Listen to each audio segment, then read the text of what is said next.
And good morning. It is Friday, March the 4th, 2022, as we record this live or broadcast this live across the internet. My name is Jay Cleveland Payne. This is Things You Might Not Have Heard. This is a fairly quick news review of things that happened in the past 30 hours or so that you can take off throughout your day if it's morning as this is live and have water cooler talk and have an idea of some things that may have gotten missed because of the breaking news, always developing news coverage. Right now in the real life, real time, everything's all about Ukraine. Literally everything's all about Ukraine just in general, but all the news stories are basically sitting there watching battles as they unfold.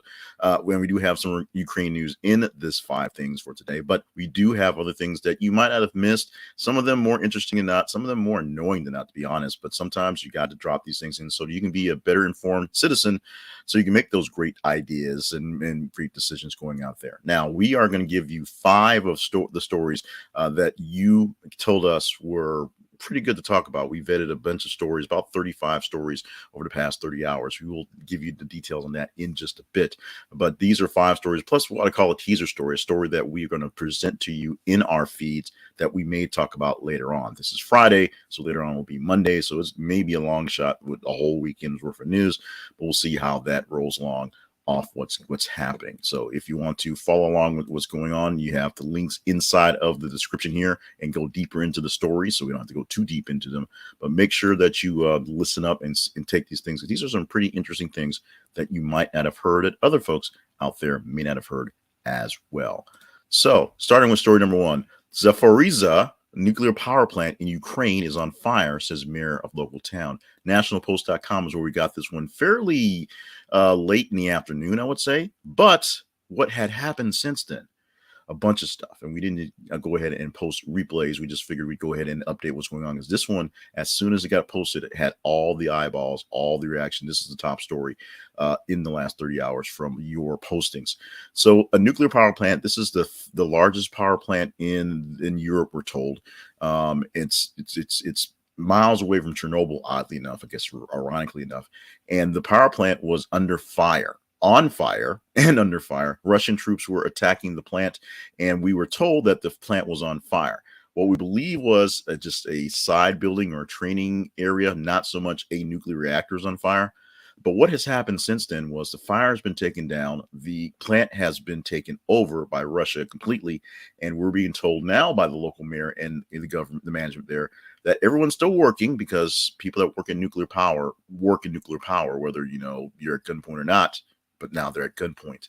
They're working for the Russians, if you will, at the power plant, still producing power, so keeping the plant safe.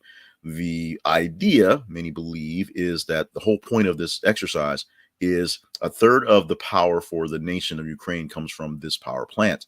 And so if they have a way to, just shut off that switch, a third of the nation of Ukraine is literally powerless and will probably, give up. We will see how this develops going on, but we do know the fire is out, but there's definitely the danger around that plant is nowhere near extinguished. Story number two, Stanford women's soccer player Katie Meyer found dead on campus, age 22, after leading championship run. The Sun.com is this one, and this is a effect of the, I don't know so much of me teasing it, but this was a story that we teased yesterday as a possibility to come into the line, and it is there. Click the link to go deeper into the story. They're right up by the Sun, but you've probably seen clips of this, bits of this, links of this across whatever internets you use. If you're like me, a news junkie looking for different stories, this is a very, very sad story. Now, Stanford, of course, just won the soccer championship, so that's great. This is like brand new stuff, and everyone's happy about this. But when they're stars, number one, and just a seemingly a nice young lady, number two, found dead on campus at the very, very, very sadly young age of 22.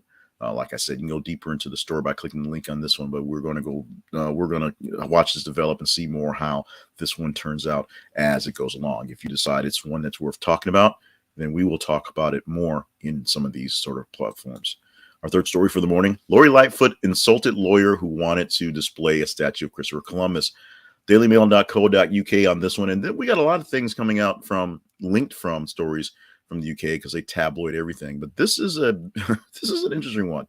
The mayor of Chicago Lori Lightfoot apparently went on a expletive-ridden tirade with a councilman who was trying to push for a statue of Christopher Columbus in Chicago, Italian, because Italian heritage and all that whatnot. It literally turned into her basically saying that her penis is bigger than his, so why is she trying to have this fight? Literally, Lori Lightfoot is having a pissing contest with a bunch of dudes in Chicago, which tells you probably don't want to have a pissing contest with Lori Lightfoot because it looks like she wins. Unfortunately, she's getting sued for this, but that happens. But in the moment, she pretty much won the day. Check out this link. Check out the article. Check out the I guess transcript, if you will, interpretation of the words said very loudly and very profanely by both sides, but extremely pointed out by the mayor, Lori Lightfoot. Our fourth story today, AMC is charging more for the Batman tickets as it tests out a new pricing model. CNBC.com is on this one, and because they're about business, they got this business story. Now, the future of movies is a question mark. With the pandemic, the fact that no one could actually go out and see large-scale movies first, there's always rumors and kind of ideas of early release type stuff, basically putting them out on DVD the same day or next day as the big releases. That was the DVD time when you actually had to go to a store and physically buy a piece of media, and they didn't want to do that because it took away from money. Now with the coronavirus happening and no one going to movies for months at a time because no one's allowed to go out of the house, the streaming services have bumped in, and now early streaming is a big deal for new movies. In fact, so many streaming services need so much content. A lot of those services are just putting out straight streaming things on purpose, straight to streaming, and then going to theaters in a lot of weird cases. Amazon is doing a lot of stuff like that. So how are movies going to survive in the movie houses? Well, to get the full movie experience, the AMC is testing a way to basically charge extra for your first run and your big theme movies, and it's something that isn't as crazy as it sounds. So the Batman may cost an extra $1 because it's opening weekend and it's a big theater that's supposed to bring in a lot of stuff, and because of that, they expect people to pay that extra $1 or whatever it is. Movie tickets cost like $800 these days. They'll pay that extra money to go in, sign up, and be a part of the experience in the theater, and then they'll pay whatever they're paying for their streaming to get it later, because most people don't actually go out and buy DVDs these days. They're still out there. They exist, but most of the media is consumed via a streaming these days. It's anecdotal, so just go with them now. Well, are you willing to pay an extra $1 or $2 or $10 to go see the Batman in the theater? Or are you going to wait for it to stream? Since this one is not going to be streaming live day of on any of the things, waiting for the coming, or are you waiting for the actual physical media? You can chat with us and let us know on that one. We're going to take a quick break from the news. One more news story that you suggested, and then our teaser in a bit. But we're going to talk very quickly about the Blinkist app that is found at thisistheconversationproject.com/Blinkist. When you go there, you will find information on the Blinkist app. What is the Blinkist app? It is an app that allows you to read more books. And you read more books, I mean, literally read more books. The blinks offered by this app, by this company, are how you get a chance to read more books faster, better, easier. It takes a longer form book, nonfiction books and audio and autobiographies, and it breaks them down into basically the main points of the book. And so you get like an outline of the book. So it's a Cliff Notes version, if you remember Cliff Notes. But it's not just Cliff Notes version and just very dull. It's two forms from there. You can read those outlines and literally read them in about 15 minutes because they're short. It'll take a long book that may take about 8-9 hours and break it down into a 15-minute read.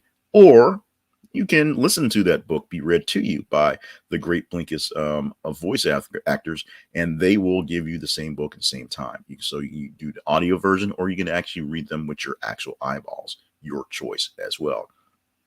Blinkist also has shortcasts, which are shortened version of your favorite podcast, which may be kind of long and rambly. They get broken down to about 20 to 15 minutes as well. And I also have things called things that help you go to sleep, actually longer form books slower form books with nice little gentle music in it, for autobiographies and other things that allow you to turn them on, listen to them, and help you gently go to sleep. Have a bedtime story read to you by the voices at Blinkist. Check it out at thisisaconversationproject.com/Blinkist. Thisisaconversationproject.com/Blinkist. When you go there, this is an affiliate link, so we get a little piece of the pie from you buying this. It costs you nothing extra, and hey, you're starting off with a free trial of the full version of the app. So check it out today and get your read on, well, in about 5-4 minutes when we're done with this story.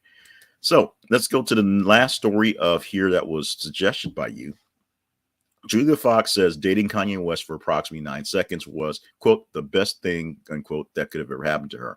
PerezHilton.com, so that's why you get the sort of spicy headline. But this is one that I almost passed on. There are other stories that were more juicier, more meatier, more actual stories than this one.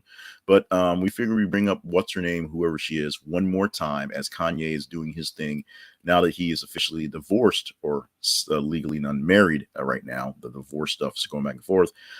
Julia Fox basically coming in and proving she was grifting, proving that her little time spent with Kanye West essentially helped her career, because no one knew who she was, and I still don't care who she is. Meanwhile, she's still getting pub after she's broken up with Kanye, and he's fighting to get Kim back and burying burying Pete Davidson in the sand in music videos because of hate or something. I don't know. So Julia Fox, hopefully this is the last time we deal with her, because I don't know what she does and I don't particularly care. Now, next up is what we call a teaser story. This is a story that got posted a few moments before we actually started live, so it did not make the cut for being into the stream for being chosen. But it's out there all day. It's out there right now. And you can go back to our feeds and you can see it and go deeper into it, or maybe it'll come back around for you. This story is an interesting one. We're going to not really go deep into it, because if you want to talk about it, we'll talk about it on Monday. The headline is ISIS bride says GOP congressman broke me first after affair ends his re-election campaign. So a congressman from Texas, Van Taylor, So Van Taylor had an affair with a woman. He's a congressman. Those things happen. Who was the affair with? A woman who was apparently married to an ISIS warlord. That's the case. And so, one, the affair info got out, and two, he lost in the primary, so he's no longer going to be in Congress. So it was a double whammy for him. Now, this is the ISIS bride, if you will. This is the affair E, the second woman, speaking out, saying that, before, all this stuff happened, he essentially was the aggressor, and he was just a horrible, awful person. There you go. And that happened first before the affair actually, the information about the affair actually ruined his campaign. She was ruined by him before that. If you want to go deeper into the story, then you guys have a chance to make that happen. And how do you guys have a chance to make that happen? Well, here are the details. There are 3 websites, 3 sources that we want you to get a hold of to work with us for things you might have heard. The first one is thisisaconversationproject.com. This is the main website for This is the Conversation Project, and of course, all of our other side shows, such as the 8 Things to Talk About, the weekly wrap-up, things you might not have heard. And so when you go to that website, you can hang out with us. You can see the information. You can see past episodes of stuff. You can visit our sponsors page. That way you can see all of the people we have as sponsors, and you can click the links from there and buy from them, and we get a little cut from that. You can visit our partnership page, and visit the partnership page. You can be a partner. We have various ways where you can contribute to the causes, so you can see those there as well. And the big thing is find out more about the Conversation Project. It's a little behind in being updated. Life is happening, but it is what it is. 2 other places to check out: Facebook and Twitter. Those are the feeds that I referenced. Facebook.com/This is the Conversation Project and Twitter.com/TH_conversation. When you follow those feeds, when you like and follow those feeds in your normal checking of Twitter and Facebook, We have a news story popping up every 50 minutes. So like it, love it, hate it, share it. As the stories pop in, you check your feed, you see what we have going on. You engage with the stories that you may or may not have heard about. There may be something that you've been burning to talk about and it's more details, or maybe something that's totally off track that, like Julia Fox, who apparently keeps popping into the scene and going from there. What we do every single Tuesday through Friday morning, we take at about 5 a.m., we pull all the numbers and we take the top 15 stories based on your engagement, and we pick 5 of those stories to present. On Monday, we're going from this morning, 5 a.m. or so this morning, all the way to 5 a.m. or so on Monday morning. That's 4 days. So we're going to take the top 30 stories and pick 7 stories to present to you. So there's a longer span of time. So we'll get more juicier details in there. And that's how it works. So you just follow us on our feeds at Facebook and Twitter, and you can be a part of the show. You literally vote up the stories that we're chatting about just like that. We also let you know a couple more things you might not know about, including the fun stuff I can talk about, like birthdays, celebrity birthdays. Yay. March 4th, Catherine O'Hara, Draymond Green, and Rick Perry, all with birthdays on this day. And of course, so let's celebrate today as National Pound Cake Day. I know one of the more blander days out there that it could have been chose from, but hey, who doesn't like a good slice of pound cake and a nice glass of milk? I can't think of anyone. Pound cake should bring us all together. Oh, one last thing you might not have heard of for today. New car smell is a thing, but it's not necessarily one thing. It's actually about 50 things. There's a dozen scents mixed into new car smell, and they really do spray new car smell into your new cars. The scents sort of dissipate and they just sort of kind of go away. So it's not a actual distinct sort of a fragrance, if you will, but it's about 50 or so different small micro fragrances that, you know, make up what new car smell actually is. So you're not crazy. It's not a new car smell because it's a new car. There really is some sort of perfume that created as the new car smell. There you go. And so with that, we're going to wrap it up for the week. This has been things you might have heard for Friday, March the 4th, 2022. Whether you popped up live and watched this thing or seen this thing in a replay in a few hours, let us know how you're seeing it, why you're seeing it, what we're doing, and what we can do to make things a little bit better for you guys out there. And the really, really cool thing about this is we're actually expanding into the world of the micro blogging things. So we're going to do some YouTube shorts, do some TikTok, do some promoting of what's going on. I won't be doing too many dances because I can't dance, but you'll see those pop up. Let us know how those are working, if they are drawing you back to us, because that's the whole thing. Is actually, the whole point is to come back here. So come back here Monday morning, same bat time, same bat channel, and we will give you stories, about 7 stories or so that you told us over the weekend were worth chatting about. So we'll tell you which stories to start chatting about Monday morning for things you might not have heard. I'm Jay Cleveland Payne, and once again, thanks for stopping by.